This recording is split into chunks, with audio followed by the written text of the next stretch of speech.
you asked is that one can appear as many, or let me give example of Mughal Azam. Anarkali is dancing, and there are thousands of mirrors. So every mirror has an image of Anarkali. Anarkali never became 1,000, but the images were thousands. So one appeared to be many in Mughal Azam, right? Right. Akbar saw all of them and got mad. So idea is basically is that Brahman itself never changes, but becomes many or appears to be many. Shankaracharya will say it just appears because of the Maya. Vallabhacharya will say, no, it manifests. Maya is there, but it's manifestation of Brahman as many. Because it's Leela. But you're right. But in both your example, when you wake up out of the dream, right, the entire dream state goes away, and therefore the buildings and the train and the tigers and the lions, they all go away. Same thing, once the mirrors are broken, only one Anarkali is left and not thousands of Anarkali. But we are living the dream of Brahma. See, we are living the Brahma's dream. Which never gets over. Precisely. Okay.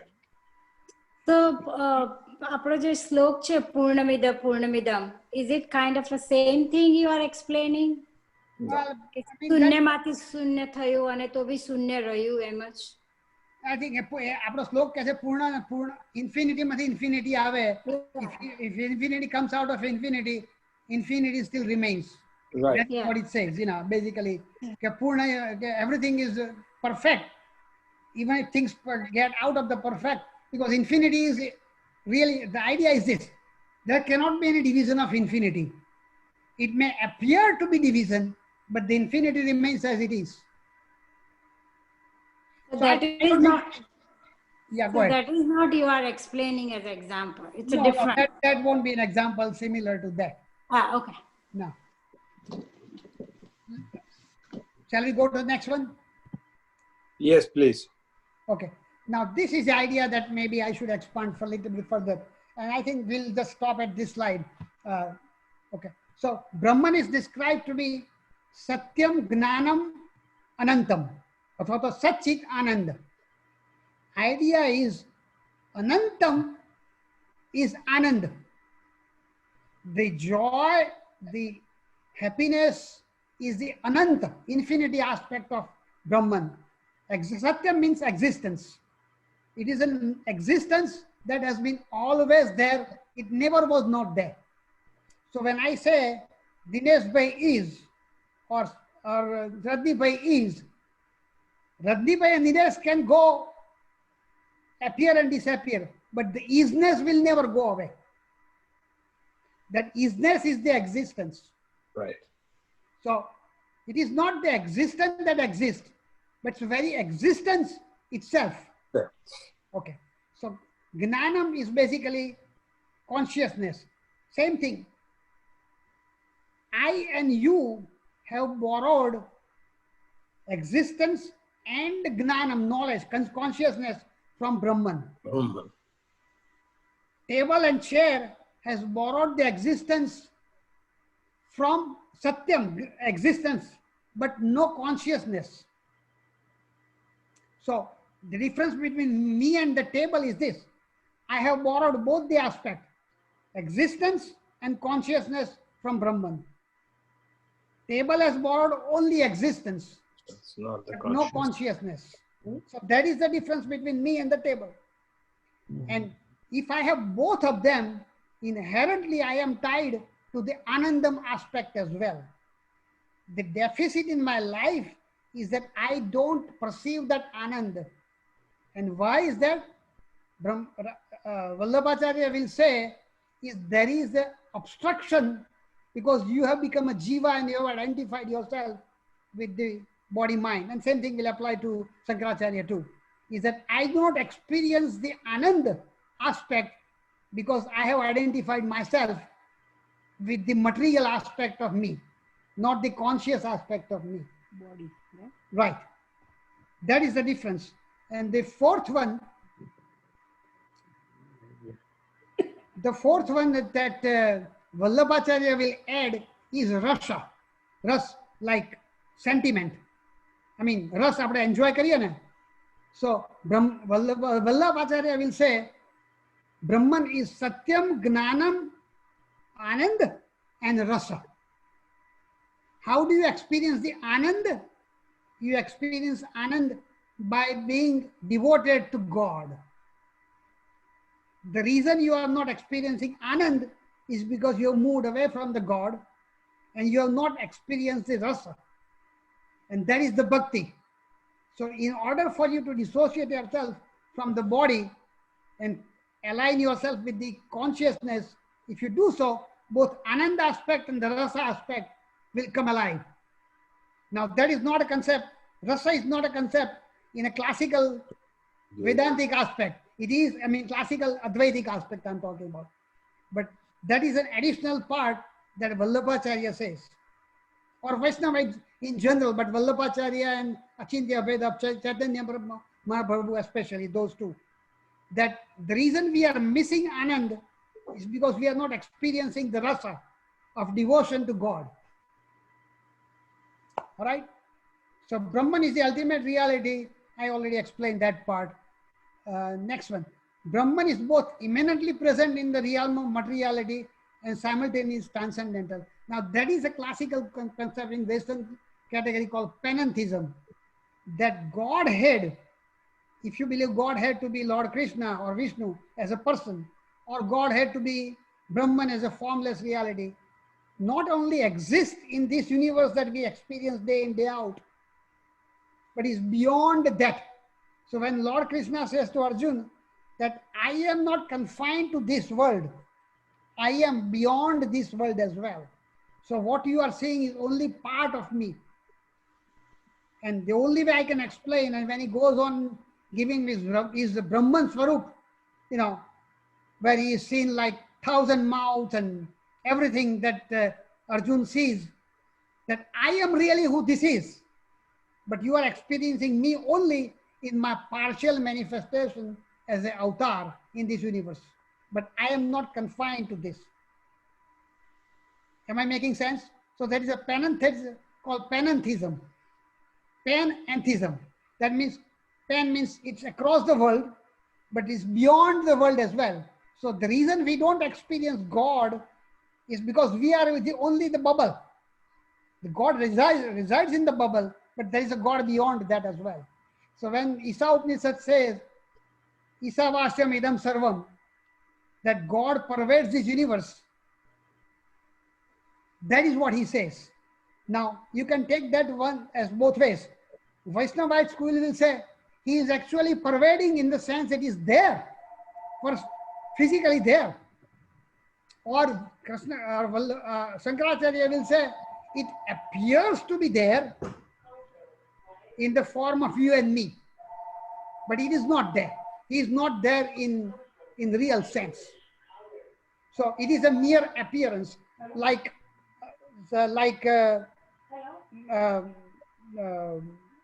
anarchally appearing in all the mirrors, but it doesn't. She is not there. But so Rajan Bhai, the reason we don't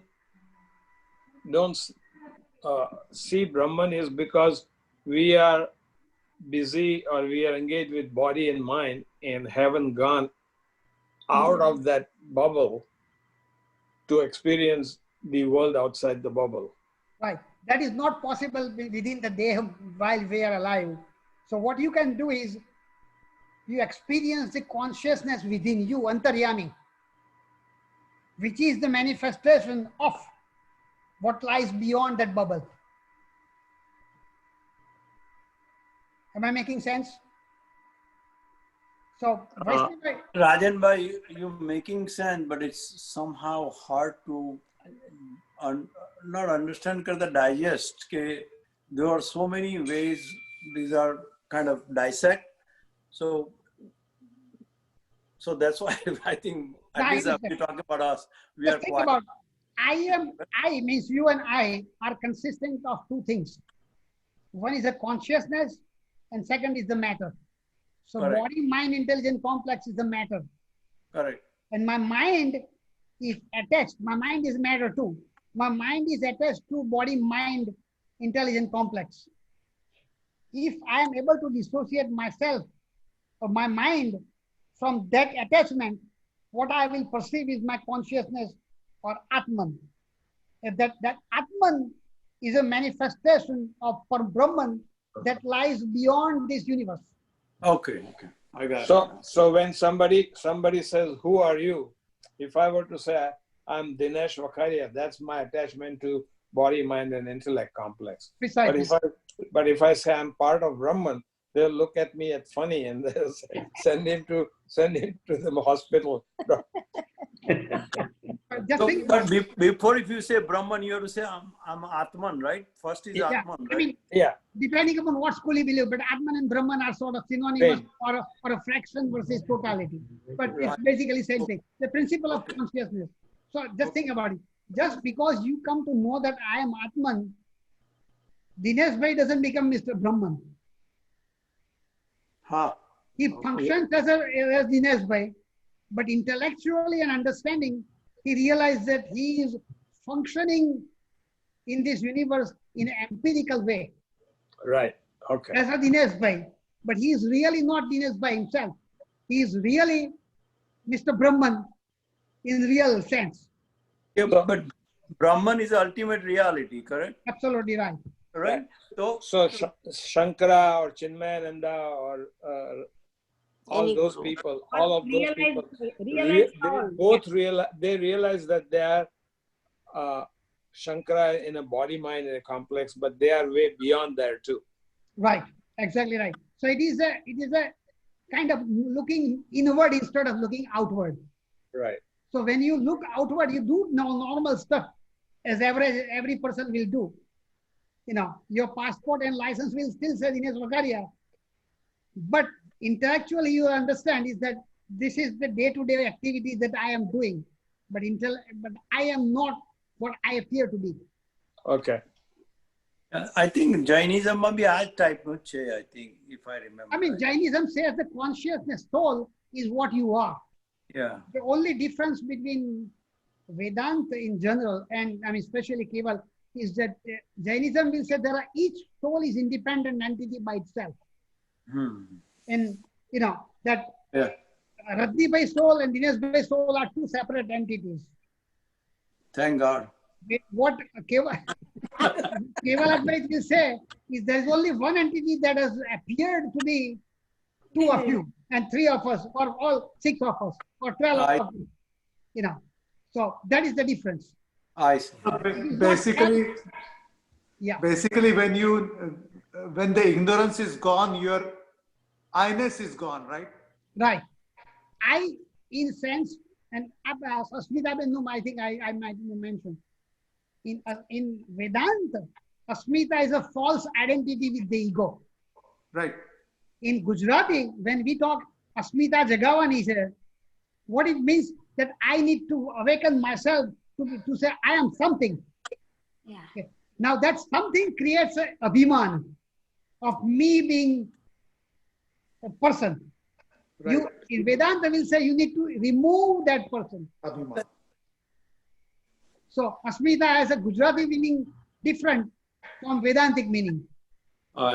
In Vedantic meaning, Asmita is bad because you feel like you are an independent entity. You don't realize that you are not. That you are not one body, mind, religion complex. Vedanta will say. And that's a false identity. આપણે ગુજરાતીમાં કઈ અસ્મિતા જગાવવાની છે means કે મારું સ્વાભિમાન જગાવવાનું છે. Right. પણ Vedanta will say it is અભિમાન, not Swabhiman. Wow, what a difference. All right. હજુ time છે હજુ એટલે I thought that maybe we can go to the next slide. Yeah, we still have somehow we must have started earlier or whatever. Okay, now this is a very nice concept in Kina Upanishad, and I think this is really, I would say, this is the crux of who God is. And I'm going to read it. So I mean, I'm not going to read every line, but at least give you an idea. The first line says, that which cannot be thought by mind, but by which the mind thinks. So there is a consciousness. Mind doesn't think by itself. It is a consciousness that times on the mind and makes the mind think. Next line says, that which cannot be expressed by speech, but by which speech is expressed. So speech is expressed by your vocal cords and throat and everything. That which cannot be seen by the eye, but by which eyes see. So essentially what it says, there is a principle of consciousness that lights up the brain, part of the brain that controls that specific sense. Eye and ear and touch and smell and speech and every action they do. God is that consciousness that lights up the brain, that lights up your eyes and the ears and the tongue and everything to do the job. So who is the God? That was a question asked in Tina Upanishad. So who is that God? The answer is this. And the next line, he says something like, no, last line says, know that to be the God, not what people worship here in the temple. So it is not the eyes that see, but by which eyes see. It is not the ears which hear, but by which ears hear. It is not the tongue that smells, tastes, but by which tongue tastes. So every sense is under the control of the brain and eventually the mind. And that mind is in the control of the consciousness because it is a reflected consciousness. Just think about it. If I was consciousness and there is a mirror, mind is the mirror, and there is the image behind the mirror.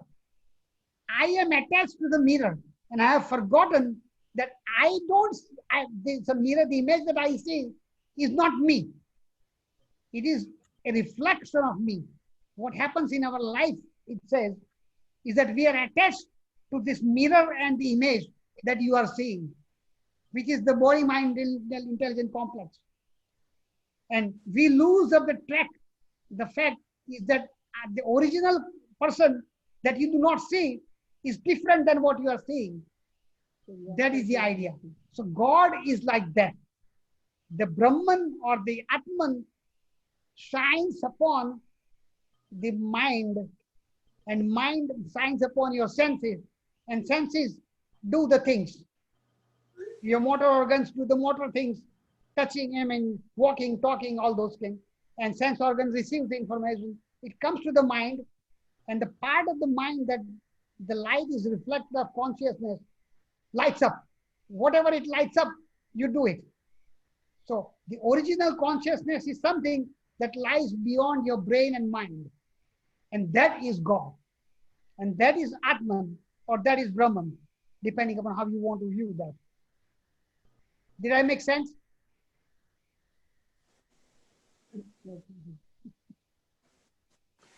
It makes sense, but it's a little tough to digest. It is tough. It is tough. But the It's very tough, to be honest with you.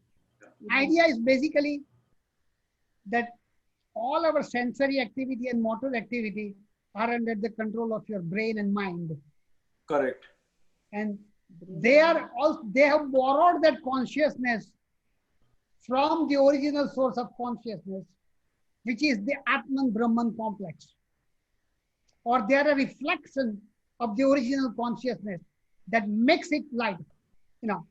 Just like the mirror, the Bilori Kach got the sunlight borrowed and picked it up and concentrated and burned the paper, right? Sunlight didn't do it itself, but that mind came in the middle and acted upon the paper. So you can say the paper got burnt by the Bilori Kach, but Bilori Kach did not do it itself.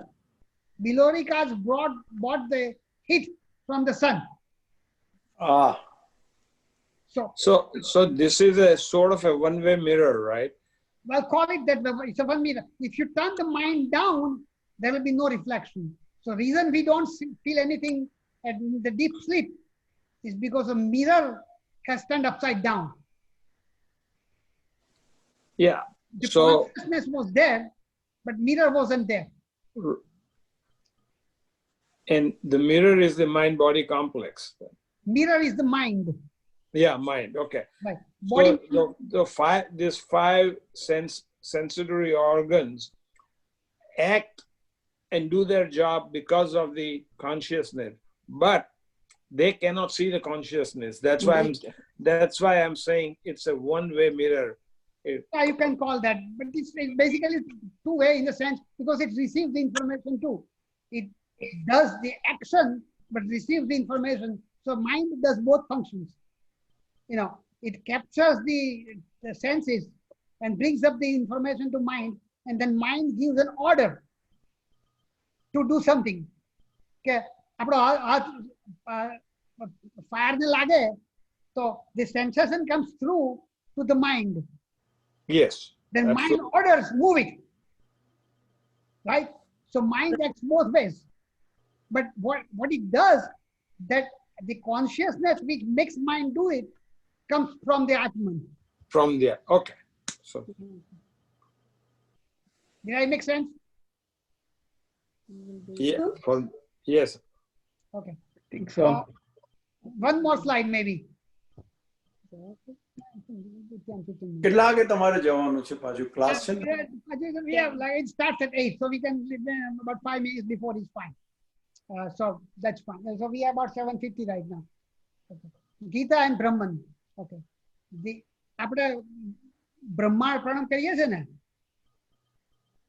the offering is Brahman, the oblation is Brahman. It is offered by Brahman to the fire of Brahman. So everything is Brahman. કે તમે લેડલ લો, ઘી લો અને ફાયરમાં નાખો અને તમે છો, એટલે કે everything is actually Brahman. That's the idea. That Brahman is manifested as the fire, Brahman is manifested as ghee, Brahman is manifested as me and you, and Brahman is manifested as the ladle. So essentially, Brahman is pouring Brahman into the fire of Brahman. That is the idea. The reason it says something like this, when Krishna says that I am everything, I am the Kshetragna, and I am the one who is pervading in the Kshetra. So not only I control the Kshetra, I am in the Kshetra itself. So idea is basically Brahmarpan kariye apne. So that is the idea. કે ભાઈ તમે ચમચો લો અને ઘી મૂકો અને ફાયરમાં નાખો અને નાખનારો અને જે પૂજારી હોય તે જે બી કરાવતો, every one of them is Brahman. They just don't know that they are. That is the idea when Krishna says to Arjuna that you don't know who you are, but I know who you are. When Arjuna says કે ભાઈ તે ગીતા અને બધું શીખવાડ્યું હતું કે વિશ્વાકુ ને આગળના કે આ બધી વસ્તુ તો મેં પહેલા કૃષ્ણ ભગવાન કહે છે I taught this to Iswaku and all this long, I forgot the names, but Iswaku is one of the guys, you know, I have taught all these things. તો કે તે કેવી રીતે શીખવાડી? તું તો અહીંયા છું, હમણાં અહીંયા ગયેલા. How did you teach it? So Krishna says there was never a time that I was not there, and there was never a time that you were not there. The difference is I know it and you don't. So that basically what he's trying to say is that I exist as an eternity, and everything that you experience, I have taught you. You means you, Jiva, to your generations before. And what I'm teaching you is just a reiteration of what I taught you in the previous generation or previous lifetime.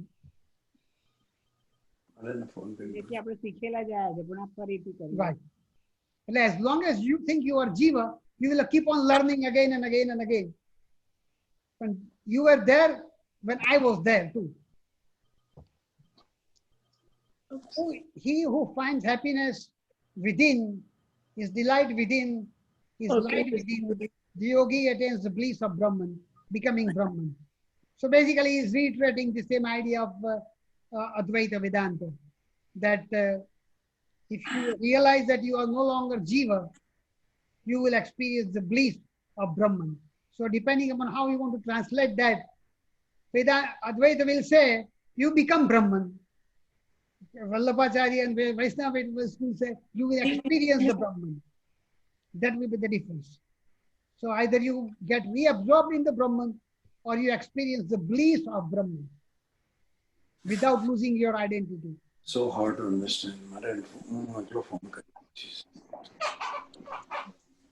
So hard to understand, I heard you say that. Very hard. Very hard. Yeah, it is hard. Yeah, well, maybe what we'll do is last few slides we'll repeat next time around. Yeah, હું તમને હમણાં એ suggest કરું, can we repeat the last two, 3 slides that you just did? Yes, I will. Yeah, I think that's fine. Yeah. Okay, thank you. We can go back to a couple of last few slides again. Yeah, that will help. Yeah, that will help. I think it's not me, but badane helpful to say. Okay, sounds good. All right, sounds fine. Let's meet next time then. Sounds good. Okay. Thank you. Bye. Thank you. Thank you. Thank you. Thank you. Avjo, thank Thanks, you. Raj. Thank you. Bye. Okay, Jai Shri Thank you. Bye. Jai Shri Jai Shri Krishna. Bye. Jai Shri Krishna. Jai Shri Krishna.